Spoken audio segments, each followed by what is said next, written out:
So this is my overview of Terminal City, the graphic novel. What we have here is sort of a retro futuristic Art Deco style novel, written in the 90s, set in the 90s, but still with sort of, great Art Deco style architecture. I was really hoping for seeing a lot of neat Art Deco architecture in the comic, but it's not as prevalent as I'd hoped it would be. You have the main character is this sort of Cosmo Quinn character, sort of a former stuntman.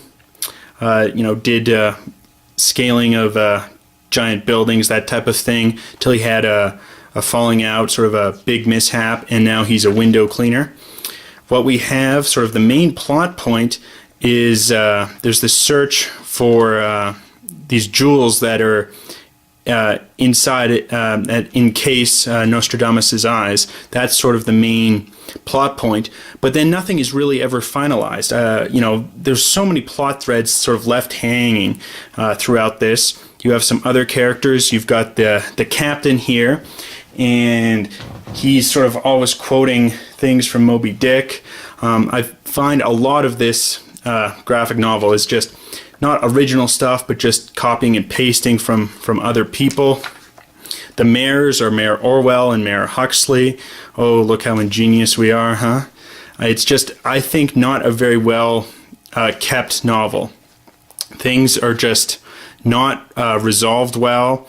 You have these characters, sort of a Abbott and Costello type team, and I think the best humor in it is when they have a sort of who's on first routine with someone with the last name of What, and they're talking about a painting. And again, direct copy from Abbott and Costello, but I think is done well here. However, I felt the graphic novel just, too many plot points unresolved. You have this mysterious person in red, never resolved in the comic. The main sort of point, the main plot is, trying to recover these jewels. As we see here, we suspect they're attached to this guy in his valise that's handcuffed to him. That's never resolved. There's just plots that are never resolved. There's no real character development, and the plot is just sort of aimless. And it has this unique setting. It could have been, I think, a really well done novel, high sense of adventure. It just never does.